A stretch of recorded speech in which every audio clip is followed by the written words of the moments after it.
Rasulullah. Allahumma sholli ala Muhammad wa ali Muhammad. Rabbi shrah li sadri wa yassir li amri wahlul 'uqdatam min lisani yafqahu qawli. Alhamdulillah, Ibu jamaah masjid kajian Masjid Khadijah. Hari ini kita masih diberi kesempatan untuk bersama-sama mengkaji ilmu, membaca Al-Quran dalam kondisi kita berpuasa, dan semoga semua amal ibadah ibu-ibu semua bisa diterima oleh Allah Subhanahu wa Ta'ala.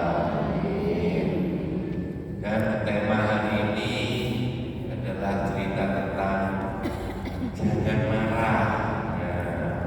Karena kita ini beberapa saat yang lalu tuh kelihatannya sukanya marah terus ya, ya kan? Diakui atau tidak kita itu sukanya marah. Perkara kemarin marah, di rumah marah, karena terus kayak saya ikuti kegiatan di WhatsApp itu WA, isinya orang itu isi caci maki semua gitu ya. Gara-gara berbeda pilihan marah. Makanya hari ini saya cuma cerita, mari kita jangan marah. Jadi kalau marah itu kan apa ya, nanti kita jadi panas, terus persaudaraan kita, pertemanan kita jadi berubah ya, karena kita berbeda pandangan, berbeda cara berpikir, sehingga kita jadi pecah. Kenapa? Marah ya. Marah itu apa sih? Nah, marah itu sifatnya dari setan. Nah, setan itu katanya biasa-biasa, yang setan itu yang besar, ya. Ini katanya selimuran seperti itu. Sesungguhnya Rasulullah ngendikan, sesungguhnya marah itu berasal dari setan, dan setan diciptakan dari api, dan api hanya dapat dipadamkan dengan air. Maka apabila salah seorang di antara kamu marah, hendaklah dia berwudu. Ini salah satu kiat. Kenapa kiatnya berwudu? Karena dianggap bahwa marah itu dari setan, dari api, sehingga kalau kita mengambil air wudu harapannya jadi tinggi. Nah, dan kemudian ketika saat itu zaman Rasulullah, ini ya kayak kita ini umat Rasulullah yang kayak kami kayak saya, kayak kita ini ya. Ada sahabat Rasulullah, umatnya Rasulullah itu datang pada Rasulullah dan mengatakan, wahai Rasulullah, beri kami amalan yang gak usah ngilang-ngilang, yang sederhana sekali, tapi kami bisa masuk surga. Ya. Ini kan pertanyaan yang sederhana saja. Ya Rasulullah, beri amalan, saya nggak bisa kayak yang lain-lain itu. Beri amalan yang sederhana tapi bisa mengantarkan saya ke surga. Jawaban Rasulullah adalah jangan marah. Nah, ini sahabat pertama. Ada umat yang berikutnya, kalau nggak salah saya baca ada tiga cerita itu. Sama pertanyaannya. Ya Rasulullah, beri saya amalan, kok jangan hilang-hilang, tapi bikin saya ke surga. Ya. Itu sukanya amalannya berat-berat kan, jualan amalan yang berat-berat ya supaya masuk surga. Nah ini pertanyaan sederhana, ya Rasulullah, kasih saya amalan yang sederhana tapi bisa mendekatkan saya ke surga, itu apa? Siapa yang sederhana? Jangan marah. Kalau dengan amalannya berat-berat tapi saya senang marah, itu yang jauh dari surga. Ya, maka dari itu, makanya Rasul mengingatkan, jangan lupakan kemarahanmu, saya surga akan kamu dapatkan. Ya, mau junungan lanjutnya panjang, lebar, tahajudnya gini, tapi saya sebenarnya ini ngomong sama orang. Ternyata juga daripada orang yang biasa-biasa tapi bisa menahan marah, ternyata katanya Rasulullah, kalau kita bisa menahan marah, itu akan mendapatkan diri kita ke surga. Mari kita evaluasi. Nah, marah. Kenapa orang lapar kok senang marah? Jangan-jangan orang-orang kita ini yang kemarin-kemarin senang lapar itu karena kita senang marah itu karena kita lapar. Tidak lapar dari kita itu kurang kenyang informasi, sehingga informasi yang kita dapatkan kurang, sehingga kita mudah marah karena tidak bisa memilah-milah informasi. Tapi kalau kita lihat, kenapa sih kita disuruh puasa itu salah satunya adalah menahan lapar. Karena menahan lapar itu ternyata pahalanya tinggi. Pahalanya tinggi kenapa? Karena lapar itu menyebabkan mudah marah. Ketika lapar, kadar gula kita akan turun, otak kita kekurangan sumber energi, tubuh kita akan mengeluarkan hormon stres yang namanya kortisol atau adrenalin, sehingga akan memicu gampang emosi momen. Makanya kalau ibu-ibu, bapak-bapak di sini, kenapa sih? Salah satunya adalah puasa itu bisa menahan hawa nafsu. Kenapa? Dengan dipuasakan itu kita melatih kadar gula darah kita turun, hormon stres kita dinaikkan. Disitulah kita disuruh menahan hawa nafsu. Salah satunya adalah marah.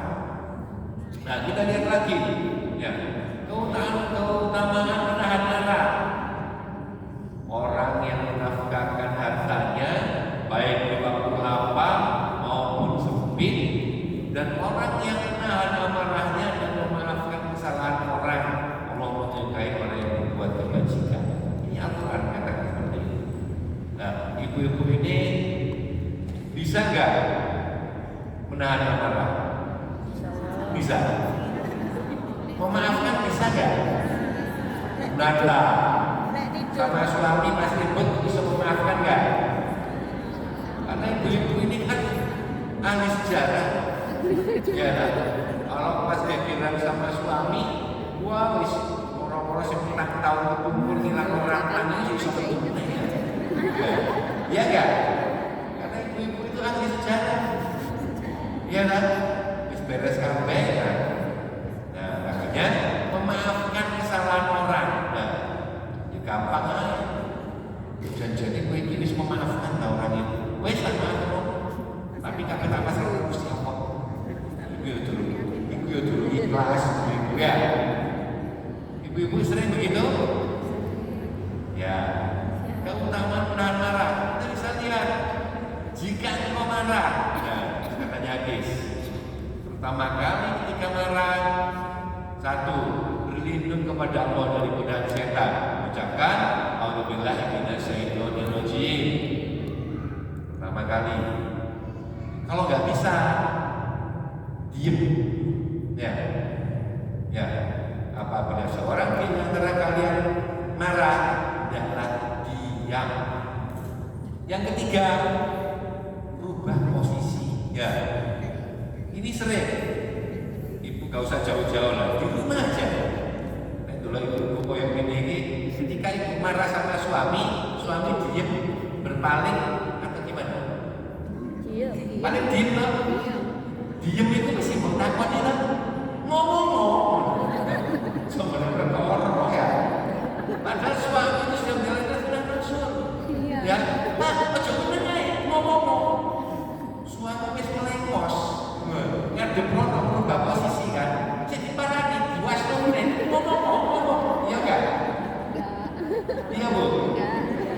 Nah, udah ya. Suwe-suwe sampai suami itu mepet-mepet tembok diomongin terus setruk suami dia. Ya. Nah, suami itu menjalankan sunnah Rasul. Padahal dalam hati kecil suami ibu itu ngomong apa? A'udzubillahi minasyaitonirrajim. Wis berubah posisi. Si salah ya. Jadi bapak-bapak itu suaminya ibu itu khawatir mau ngomong saya kecap, langsung santapan 10 kecap. Ya. Lah, ya. Ngalami ibu-ibu? Oh enggak. Alhamdulillah. Nah, tapi ada yang kayak gitu? Ada. Wong iki teko kan? Nah, ada yang kayak gitu? Oh enggak ada, di sini enggak ada ya. Alhamdulillah. Ya. Makanya nek misalnya di rumah enggak usah jauh-jauh lah. Suami wis meneng, ibu ngomel, suami wis meneng, wis aja ditambahi maneh. Ya. Apa meneh wis melengos, ojo dianggap itu nyari perkara. Ya, itu ya. Maka dari itu jauhi buruk sangka dan berbaik sangkalah kepada orang lain. Ayo saiki kita sama-sama belajar tentang ini. Kita sering dapat informasi dari WA itu benar apa tidak tanpa dikonfirmasi. Kita paling suka untuk menyebarkan beritanya belum tentu benar. Jangan-jangan besok itu cerita WA itu, menurut saya ya, cerita WA yang kita sebar-sebarkan itu jangan-jangan kita ini juga jadi ahli fitnah. Kenapa? Kadang-kadang beritanya ini orang benar. Ya, janganlah mencari keburukan orang dan janganlah mengumpat satu sama yang lain. Coba lihat itu di WA, isinya koyo apa? Saya yakin ibu-ibu juga punya. Ya, oh ya, apa itu? Gimana kita memudahkan orang seperti itu? Makanya saya cerita di sini tentang jangan marah, kosong. Ya, adakah seorang di antara kamu yang suka makan daging saudaranya yang sudah mati? Maka kamu merasa jijik kepadanya dan bertakwalah kepada